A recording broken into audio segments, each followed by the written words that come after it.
Olá, sejam bem-vindos ao EmergenCast, um bate-papo sobre emergências médicas. Eu sou o Dr. Vitor Dalla. Eu sou o Dr. Pietro Lima e a gente vai ter o prazer hoje de falar com a doutora Mariana Grenfell. Mariana, ela é neurologista pela Unifesp e é uma excelente professora, deu aula já para Multivix, para Mescan, uma baita referência aqui do nosso estado.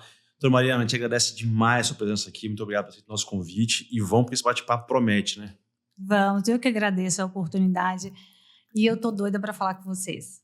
Vamos falar um pouco sobre o que hoje, Vitor? Cefaleia na emergência. Será que é comum? A gente pega muita cefaleia na emergência, Pietro? Rapaz, cefaleia é uma queixa muito comum, né, cara? Comum. E vou te falar, muitas vezes a gente acha que é só uma cefaleia. Será que é sempre só uma cefaleia? Será que é? Como é que a gente vai reconhecer os sinais de alarme? Como é que a gente vai saber qual cefaleia que ali demanda um risco maior? Vamos começar esse bate-papo então, né? Mariana tá aqui. Ainda bem que ela está aqui conosco para tirar todas essas dúvidas. Então, Mariana, a primeira pergunta é o seguinte: o que é uma cefaleia? O que caracteriza uma cefaleia?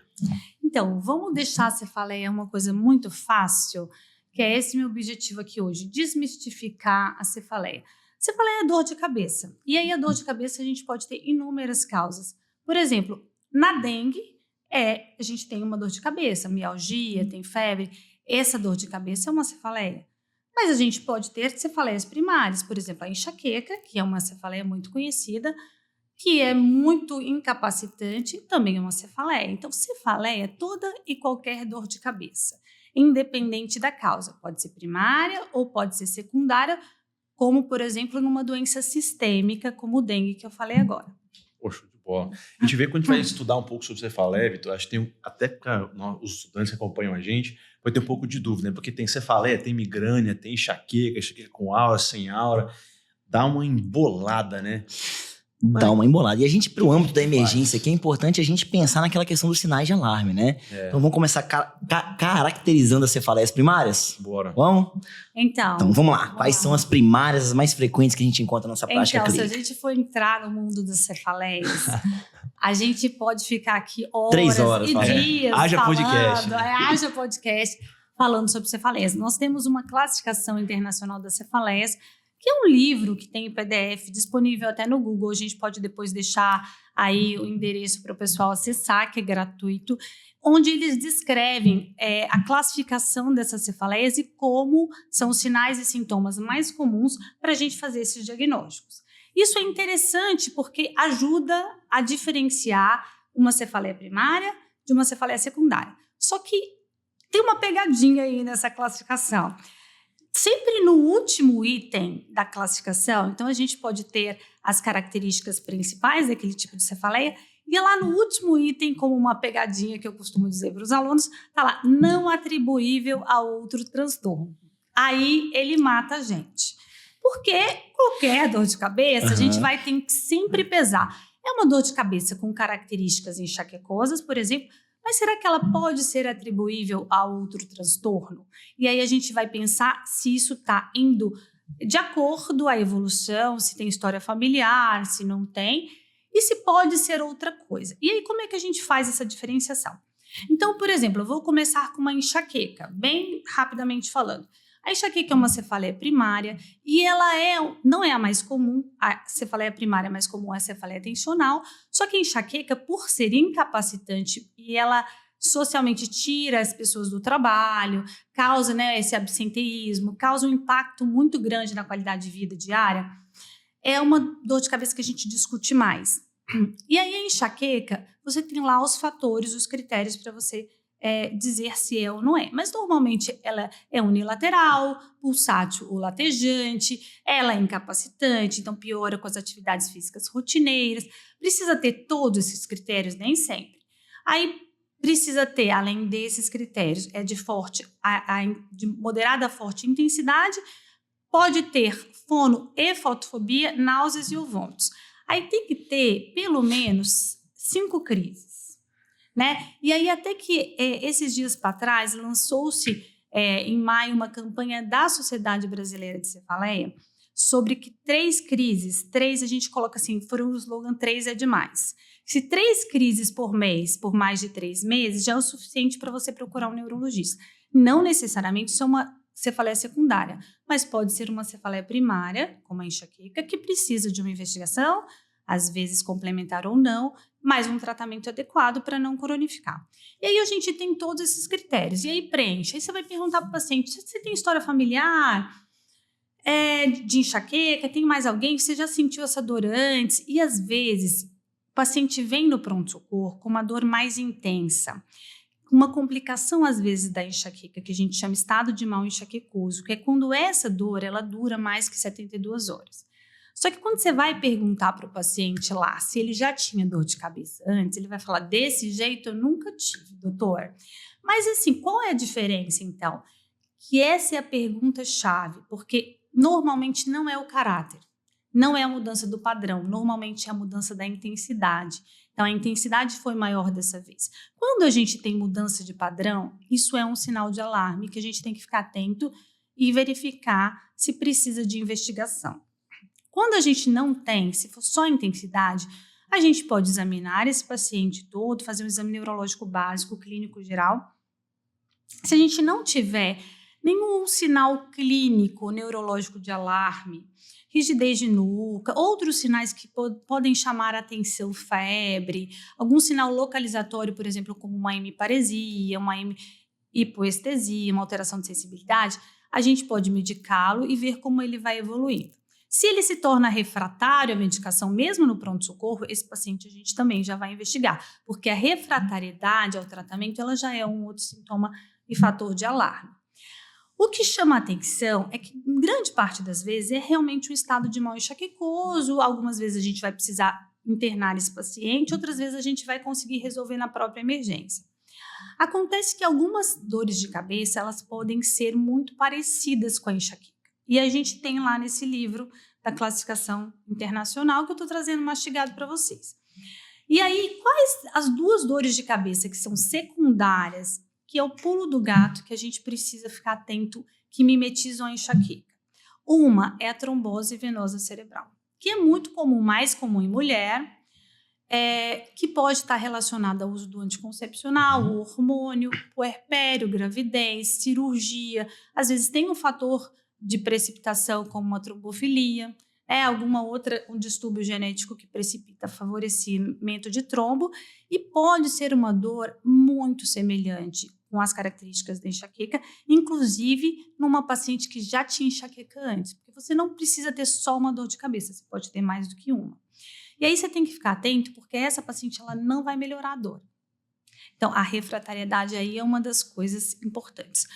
Outro fator importante, às vezes, é o exame do fundo do olho, que muitas vezes a gente não vai ter disponível o oftalmoscópio para fazer, mas que ajuda demais, é extremamente importante. Tanto é importante no caso da trombose, porque a trombose venosa cerebral pode ocasionar também uma hipertensão intracraniana e o edema da papila bilateral.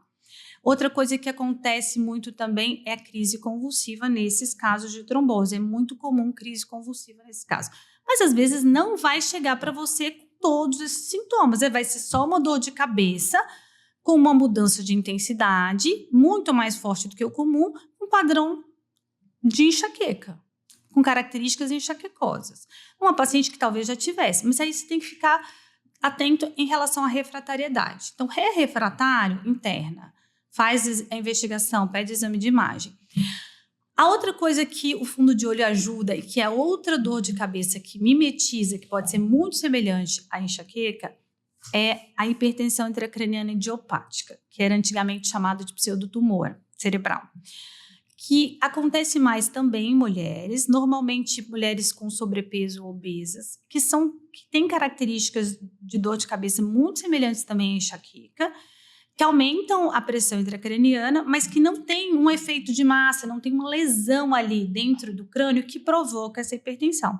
Por isso que chama hipertensão intracraniana idiopática. Antigamente também era chamado benigna e esse nome caiu por terra, assim como o pseudotumor cerebral.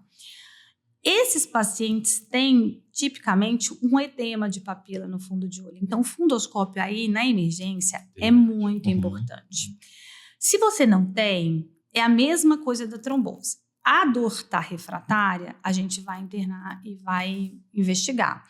Essas pacientes têm uma tomografia normal, exame de imagem normal, diferente das que têm a trombose, que a gente vai poder avaliar. mas você pode ter uma ressonância com alguns sinais sugestivos. E aí acho que vale a pena a gente comentar depois mais para frente para a gente não se alongar muito.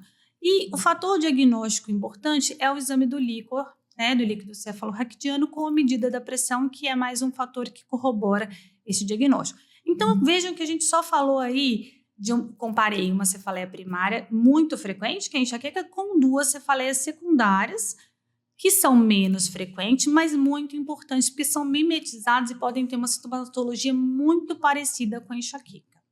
E aí a gente pega o gancho nos sintomas de alarme, sinais e sintomas de alarme.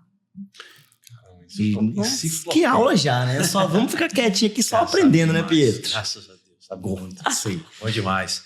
Mas me pergunto, acho que quando a gente fala de enxaqueca, uma coisa que tenho certeza que pega muita gente aí, que é com aura ou sem aura, e se isso agrava, é um fator agravante para a vida do paciente, ou então se isso tem um prognóstico pior. Ou se muda a minha conduta na hora de conduzir. Como é que funciona isso? Então, a enxaqueca com aura é a enxaqueca clássica que foi descrita primeiro. Essa aura pode ser visual, né? Então uma alteração de campo visual, ou até uma aurose, pode ser sensitiva, pode ser de linguagem, às vezes uma afasia.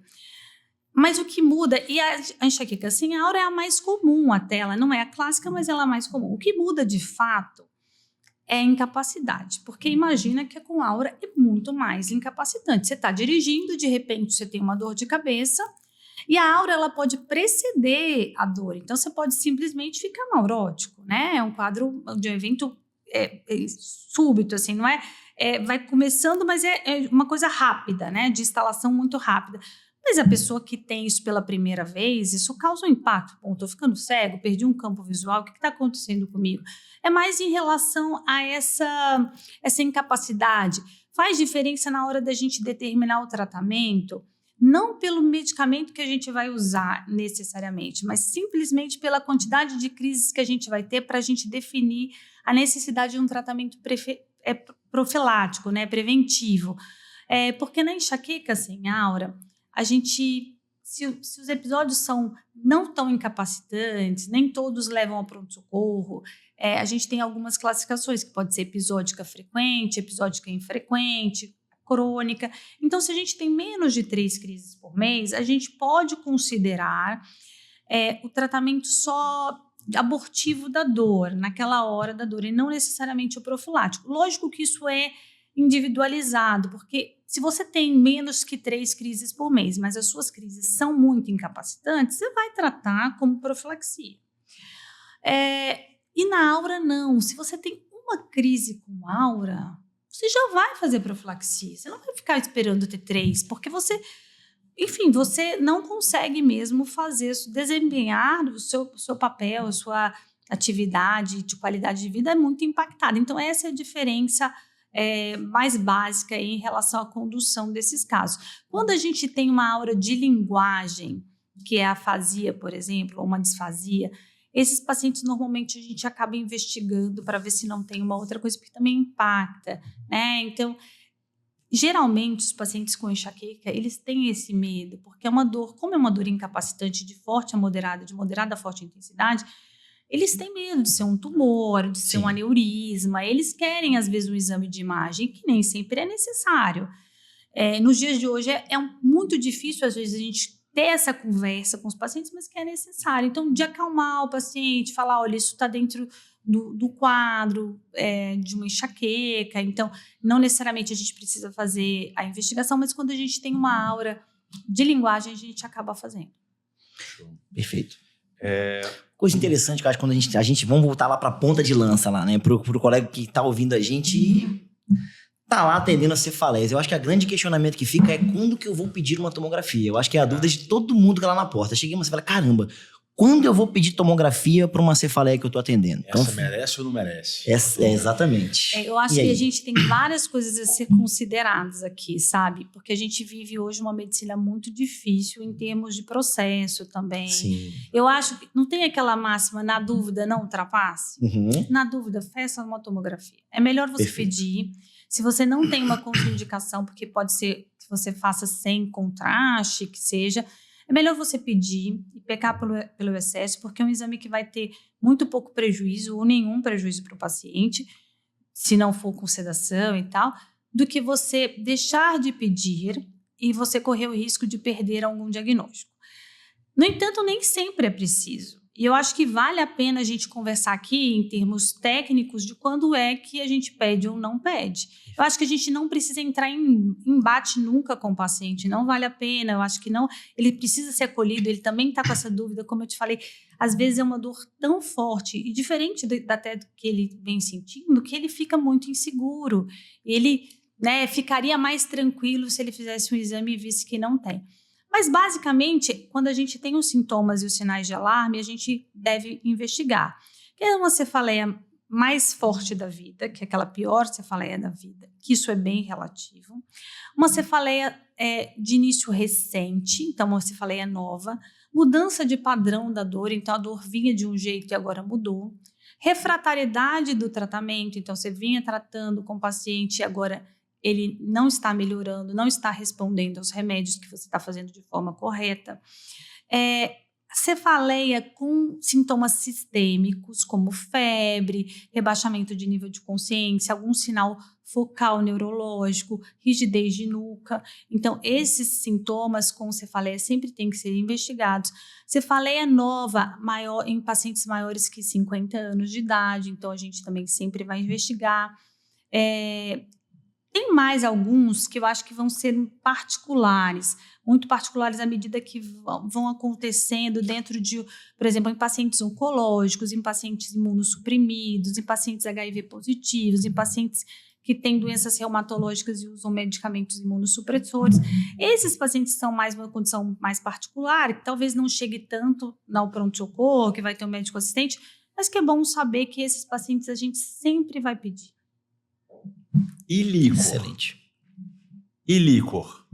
Em líquor, basicamente é assim. Se você é a cefaleia mais forte da vida, se você acha que pode ser uma HSA, mesmo que pequena, hemorragia subaracnoideia, a tomografia veio normal, mas você realmente acredita que pode ser uma HSA, a gente tem que fazer líquor. Ou na suspeita de neuroinfecção. Então, é um paciente com febre, acontece às vezes muito de criança, sem foco definido de febre, por exemplo, ou até dentro de um quadro viral, mas que não tem sintomas respiratórios, que não tem outros sintomas a mais, mas uma febre que não melhora, com cefaleia. E aí, lógico que você vai pedir o exame de imagem para ver se não tem nada a mais, ou um fundo de olho muito bem feito, mas hoje em dia a gente sempre pede imagem, e aí faz o líquor para descartar ou confirmar um quadro de infecção do sistema nervoso central. Perfeito. Perfeito. Ficou aí, então, a indicação da tomografia e a indicação do líquor. Quando que a gente vai fazer para todo mundo estar na ponta de lança lá do pronto-socorro, né? Tem um martelo. Martelo batido. Uma coisa que a gente vê muito em pronto-socorro, né, Vitor? Assim, essa associação com cefaleia e hipertensão arterial, né? Cara, você vê isso na própria família, né? Quantas pessoas falam assim, nossa, impressionante, eu tô... Pressão alta da dor de cabeça e Passei o cardiologista. dia inteiro com dor de cabeça e minha pressão estava 16. Eu vi que era realmente hipertensão. E aí, a gente entra num cenário meio crítico, né, Mário? Porque, assim, tem a pseudocrise hipertensiva, né? Então, o que é o quê? A gente até conversou uma vez com o Guilherme sobre isso, né? Porque muitas vezes essa cefaleia é tensional que aumenta a pressão. Mas como é que você vê isso em consultório, Mário? Isso é comum? Então, às vezes o paciente chega, para mim é pouco até, eu acho que isso é até mais para pronto-socorro do que para consultório, porque é difícil eles virem ao neurologista para falar que tem dor de cabeça da hipertensão, eles vão em você, cardiologista. Mas, realmente, assim, o que acontece? O que veio primeiro aí? É a hipertensão ou a cefaleia, né? O que aconteceu primeiro? Existe uma cefaleia relacionada à hipertensão arterial? Existe. Se você for lá no livrinho, de novo, no livrinho da classificação, tem cefaleia de tudo. Tem cefaleia da tosse primária, tem cefaleia do esforço físico, da relação sexual, que acaba sendo também um sintoma, um sinal de alarme. Esforço físico, aumento da pressão intraabdominal, manobra de Valsalva, esforço, também é um sinal que a gente precisa levar em consideração e fazer a tomografia, tá, galera? Mas assim, se a gente tem... olhar lá na classificação, tem cefaleia relacionada à hipertensão arterial, mas tem os critérios. E aí, como é que é esse critério, mais ou menos aí? É uma dor de cabeça que acontece numa pressão mais elevada, acima de 180 de sistólica. Ela tem relação temporal com a hipertensão. Quando baixa a pressão, melhora. Então, não é um episódio. Porque a grande maioria dos pacientes, quando está com dor, ele vai ter um aumento da pressão fisiológica, assim como ele vai ter um aumento da frequência cardíaca.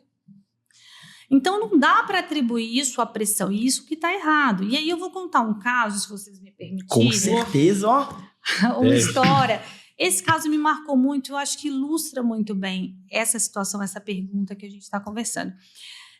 Eu atendi ainda quando eu fazia pronto-socorro de neurologia, que eu não faço mais, uma senhora que era madrinha de uma médica aqui em Vitória, exatamente com uma dor de cabeça que ela não tinha. Ela tinha mais que 50 anos, era uma dor de cabeça nova e começou subitamente. E ela falava assim, eu estava tomando banho, estava lavando o cabelo e de repente veio uma dor insuportável. Era uma dor para ela muito insuportável, mas ela não dizia para a gente com todas as letras que essa dor era a dor mais pior da vida dela, mais forte da vida dela inteira.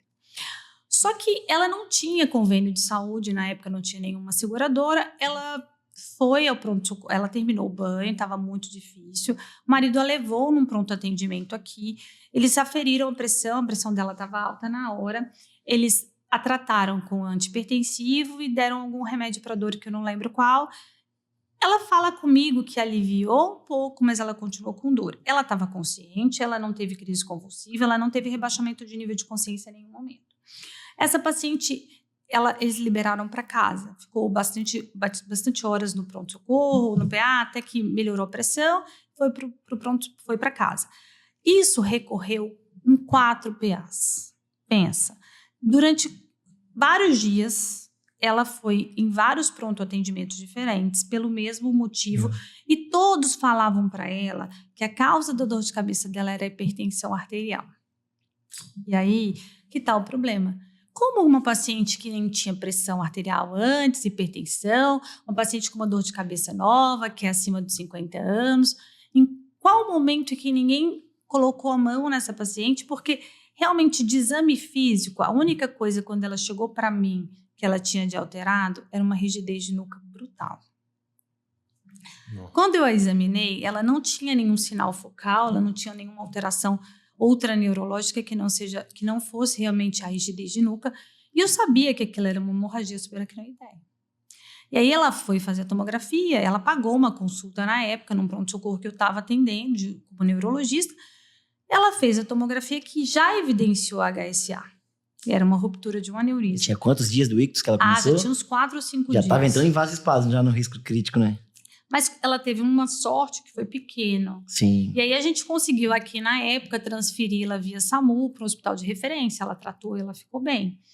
Mas eu trouxe esse caso para ilustrar, não para criticar, obviamente, porque a gente não está aqui para isso, mas para pensar da gente, como que a gente pode fazer diferente? Como a gente pode estar diante de uma dor de cabeça que não melhora?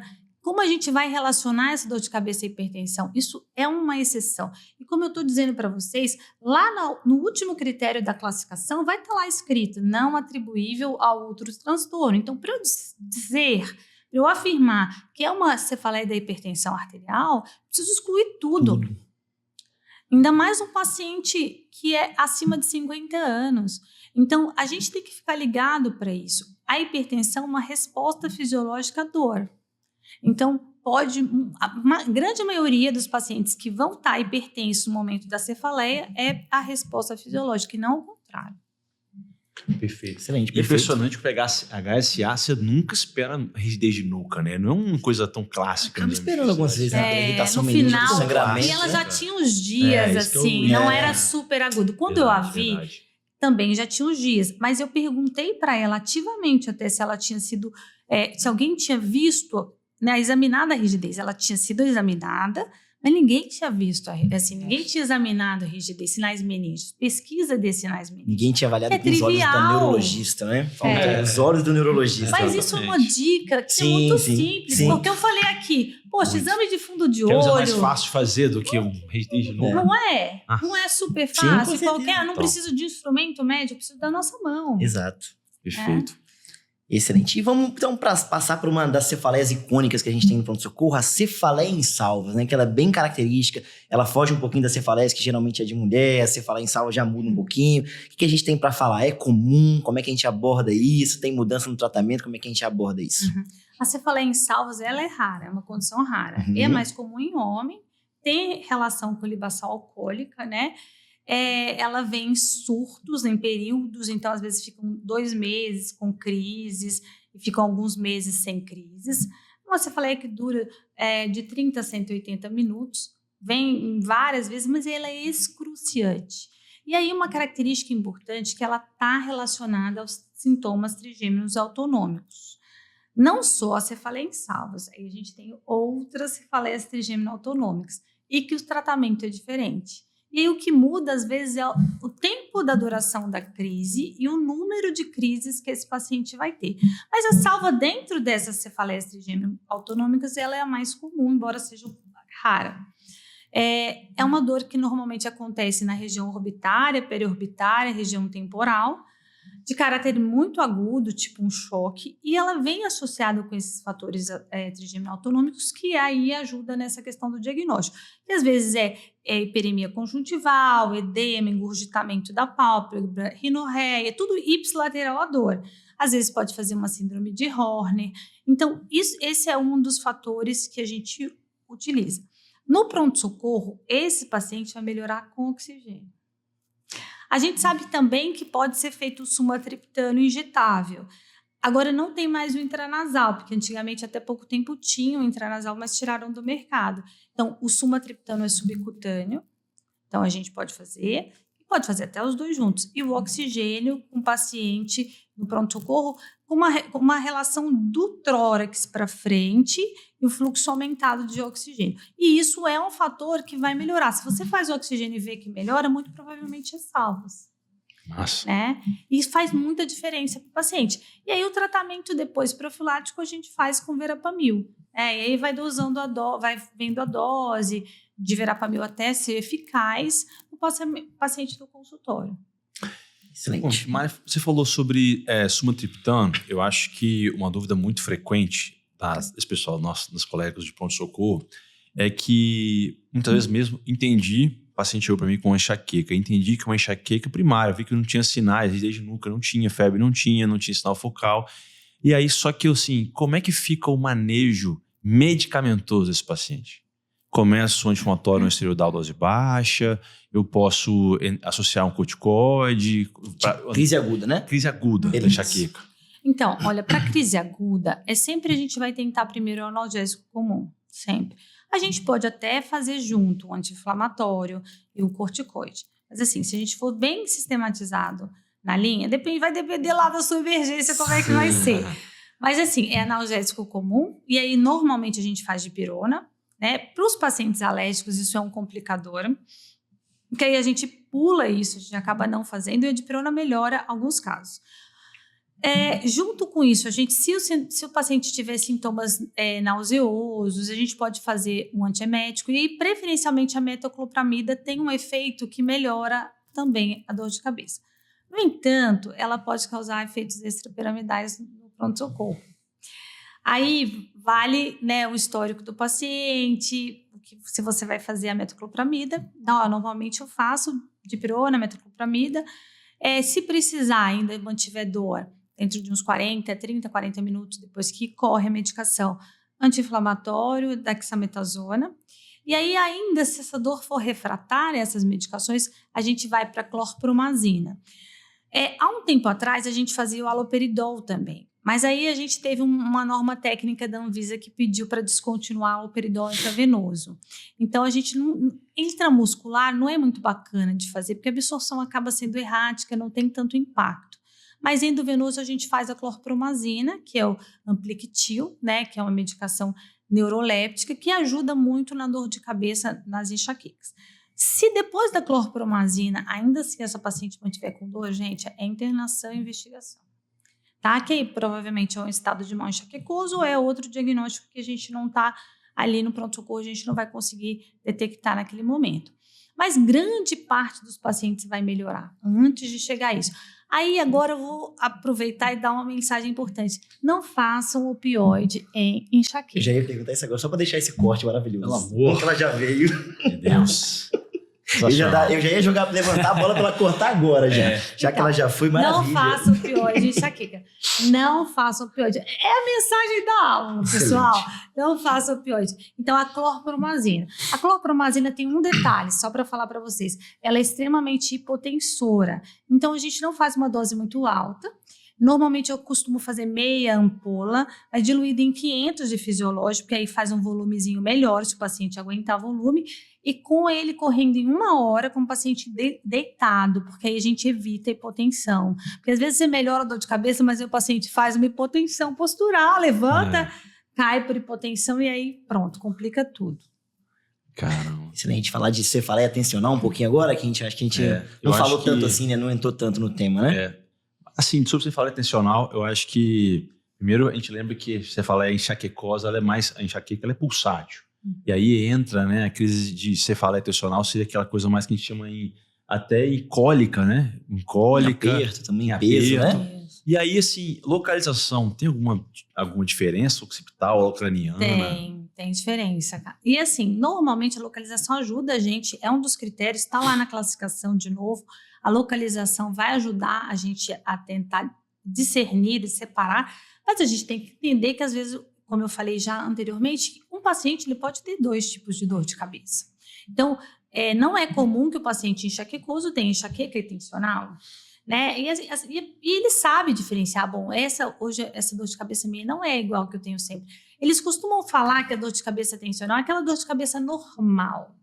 Eles usam essa palavra, dor de cabeça normal. Mas, pessoal, não tem dor de cabeça normal. Normal é não sentir dor de cabeça.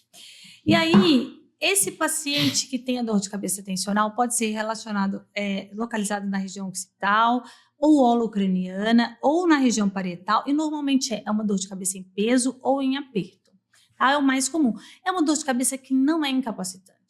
Ela é de fraca a moderada intensidade, é muito diferente da enxaqueca. É uma dor de cabeça que não te incapacita a realizar suas atividades rotineiras. E aí, talvez por ela ser a mais comum, mas ela é a menos procurada, porque normalmente você não vai no pronto-socorro por causa dela, a menos que ela se torne crônica, e aí sim ela te causa realmente um impacto nessa qualidade de vida, né? E é fácil de tratar, normalmente responde com uma dipirona, com analgésico, com paracetamol, responde bem. Não necessariamente a gente precisa fazer anti-inflamatório, às vezes não precisa chegar a fazer anti-inflamatório, e normalmente a gente usa para profilaxia, aí os tricíclicos, os antidepressivos é a classe mais comum, a nortriptilina é o nível 1A de evidência aí nesses pacientes, que acaba tendo um pouco menos de efeito colateral, né, do que a amitriptilina, e vai super bem. E os fatores para tentar eliminar, se possível, né? Tentar eliminar os fatores encadeantes, né? Sempre, todas as vezes que a gente vai tratar uma cefaleia primária, a gente precisa falar dos tratamentos não medicamentosos, que é fundamental. Para vocês terem uma ideia, o NNT da enxaqueca, para atividade física da enxaqueca é 2. Nó. Preciso falar mais alguma coisa? Sensacional. Então, assim, é porque... Agora pergunta quem faz. Então, exatamente. E aí, faz atividade física? Eu não posso tratar sem a parte não medicamentosa, né? É importante a gente conhecer os fatores desencadeantes que são individuais. É importante a gente gerenciar esses fatores. Eu sou proibida, doutora, de comer chocolate, sou proibida de beber minha cervejinha. Não tem proibição. É a gente tentar equilibrar. Mas se eu sei que se eu comer o chocolate, para mim vai ser um fator desencadeante, eu vou pensar se eu estou disposta a comer esse chocolate. E é isso, assim, não é que é proibido, mas a gente vai gerenciar isso melhor. E sabendo que com o tratamento não medicamentoso, às vezes eu reduzo muito e às vezes eu não preciso ir para o tratamento medicamentoso. Outra coisa, se eu começo a tratar essa dor de cabeça, essa enxaqueca, ou até cefaleia tensional, quando elas ainda são episódicas, eu diminuo muito a chance delas cronificarem, eu ajudo muito esse paciente, ele melhora em qualidade de vida, ele melhora assim, em todos os aspectos, e ele não vai para um tratamento mais difícil, né? Porque se ele cronifica, tudo fica mais complexo, tudo fica mais difícil. E uma pergunta, acho que é inerente, assim, esse pronto-socorro, melhorei minha crise de enxaqueca. Consegui, o paciente estar felizão, fez analgésico, anti-inflamatório, seja enxaqueca ou seja uma cefaleia tensional. Profilaxia, faz sentido começar no pronto-socorro já no início, e aí? Então, isso é muito individual, Pedro. Eu acho que não. Essa é uma opinião pessoal, tá? Porque você não vai conseguir acompanhar esse paciente. E aí, quando você começa um remédio que ele vai ter que fazer um uso contínuo e ele vai para casa, se não der certo, se ele tiver alguma intercorrência, se ele sentir alguma coisa, a quem ele se reporta? Ele não vai conseguir fazer do pronto-socorro um ambulatório, um consultório. Sim. Então, eu acho que, idealmente, para algumas condições, em exceção, por exemplo, a epilepsia, eu acho que é mandatório você começar o remédio no pronto-socorro. Aí não tem jeito. Mas para enxaqueca, para cefaleia, eu acho que você pode recomendar que ele vá ao neurologista. O clínico geral, grande parte das cefaleias, ele pode conseguir acompanhar, mas vai depender se esse clínico também tem esse lado, se for uma UBS. Expertise, né? Por exemplo, numa UBS, médico da família, ele consegue, a grande maior parte, ele consegue conduzir, algumas outras não. Mas aí é um serviço ambulatorial, então é um paciente de SUS, vai para a unidade básica, na grande maioria vai conseguir conduzir, embora eles não são permitidos a pedir exame de imagem, então isso impacta. Mas se é um paciente de serviço privado, não vai ficar agarrando esse paciente e vai para o neurologista. E aí vai marcar consulta e vai fazer realmente esse acompanhamento para ver até se tem outras possibilidades de tratamento profilático e não só o medicamento. Agora, você já pode instituir a profilaxia não medicamentosa. Isso você já pode fazer. Porque isso não vai fazer mal. E aí você já está fazendo seu papel de médico ótimo, excelente. Além do trivial. Tá? Perfeito. Nacional. Eu acho que um tema também interessante pra gente falar sobre a cefaleia da hipertensão intracraniana. Que horário que ela é mais frequente, como é que a gente vai definir, como é que a gente vai identificar ela ali no pronto-socorro, que é uma coisa que deixa a gente assustado, né? Cefaleia da hipertensão intracraniana, o que a gente tem pra falar dela? Essa hipertensão intracraniana é idiopática, hipertensão intracraniana mesmo. A hipertensão intracraniana, ela, por um efeito de massa, né, por uma lesão ou por alguma condição que aumenta essa, que não seja idiopática, como a gente já falou, ela é uma dor de cabeça que ela não melhora. E ela tem alguns sintomas associados. Quando ela vai ficando pior, inclusive ela pode ter tríade de Cushing, né? Sim. Então, que vai alterar pressão arterial, que vai alterar a frequência, que vai alterar a alteração de ritmo respiratório. Ela vai piorar o nível de consciência. Então, ela pode ser, por exemplo, uma hidrocefalia obstrutiva, ela pode ser por uma lesão uma lesão progressiva, uma neurotóxica, um tumor. Então, isso tudo vai acontecer. Ela piora no despertar matutino, ela pode acordar o paciente à noite com essa dor de cabeça. Tudo que você faz que aumenta a pressão intraabdominal, então o esforço vai piorar essa dor. E aí, isso são sintomas de alarme que a gente vai ficar de olho para poder fazer esse diagnóstico. Mas, normalmente, a dor de cabeça por hipertensão intracraniana, por lesão, não é o primeiro sintoma do paciente. Quando você tem uma lesão expansiva, quando você tem algo que causa uma hipertensão intracraniana, às vezes você tem a dor de cabeça junto, mas o primeiro sintoma pode ser uma crise convulsiva ou um sinal focal, então uma hemiparesia, uma diminuição de força daquele lado do corpo, uma hemiparestesia, uma alteração de linguagem. Normalmente a dor de cabeça vem de bônus aí, não vem como um plus, ela não vem como um primeiro sinal que aparece. Salvo alguns casos muito raros de alteração de fossa posterior. Mas mesmo na fossa posterior, quando é fossa posterior, quando é infratentorial, que é abaixo da tenda do cerebelo, você vai ter outros sintomas focais associados, porque vai causar alguma outra coisa, mesmo que seja um rebaixamento, uma confusão. Então, a dor de cabeça, ela acaba não sendo o principal sintoma. Ela vem junto, a gente vai ficar de olho, ocasiona também vômitos, isso é importante a gente falar, porque a cefaleia da hipertensão sempre vai ter vômito junto, e é isso, mas normalmente não é o primeiro sintoma. Perfeito, os famosos vômitos em jato, né? Vamos Não- definir então não o que é vômitos em jato? precipitar Vamos náusea, tá é ouvindo isso? a gente? O que é esse negócio de vômitos em jato aí pra quem tá ouvindo a gente? Tem que É ser isso aquele aí. vômito que dá aquele Faz parede. jato? O assim, que é Não. isso? Vai na parede? Que negócio de jato é esse? É justamente que não tem náusea precedendo esses vômitos. É um vômito que já acontece, você não tem aquele sinal de enjoa. Vou sentir que eu vou vomitar. É, não. Só vai. Só vai, é isso aí. Sensacional. Que papo, hein, meu amigo? Rapaz, eu tô- Fizemos eu uma tô viagem tranquilo. pelo mundo da cefaleia. Eu, Falamos de em relação a cefaleia, meu querido, eu tô tranquilo. todo mundo. Todo Tá. mundo que tá ouvindo esse podcast agora vai dominar a cefaleia no nosso corpo, né? Então, esse é o espaço. Divulga sua página, divulga seus projetos. Então, aí, pessoal, se a gente podia ficar aqui horas, então, conversando, quem sabe em outras oportunidades a gente vem trazendo temas diferentes para vocês. Opa! Não levanta essa bola pra nós, não. Que a gente vai usar. Tá alongando. Se vocês tiverem alguma dúvida, vocês podem deixar aqui na página do Emergente Cast. Se vocês quiserem, siga lá a minha página, @doutora.marianagrenfel. Eu vou ter o maior prazer em tirar as dúvidas de vocês também. E sempre tem alguma coisa diferente de neurologia, algum vídeo novo, algum assunto polêmico para a gente conversar. E precisando, nós estamos aí. Lembrando que as cefaleias, elas são mundo, elas são um sintoma muito comum no pronto-socorro, no dia a dia de vocês, que qualquer especialidade, independente dela qual seja, mesmo até a especialidade que você acha que não vai acontecer, por exemplo, como cirurgia plástica, você vai, bom, sou cirurgião plástico, o que eu vou ver cefaleia? Cefaleia da hipotensão licórica, pós-raque anestesia. Você pode acontecer e você pode ter que diagnosticar essa cefaleia no seu paciente. Você não vai tratar, às vezes você vai chamar lá o colega anestesista, o neurologista para olhar, mas enfim, você vai ter que identificar. É um paciente que pode apresentar. Não interessa qual a especialidade que você vai ser, desde o clínico generalista até o cirurgião plástico, que é uma coisa que o cirurgião ou outras especialidades intensivistas, você vai se deparar com enxaqueca ou cefaleia.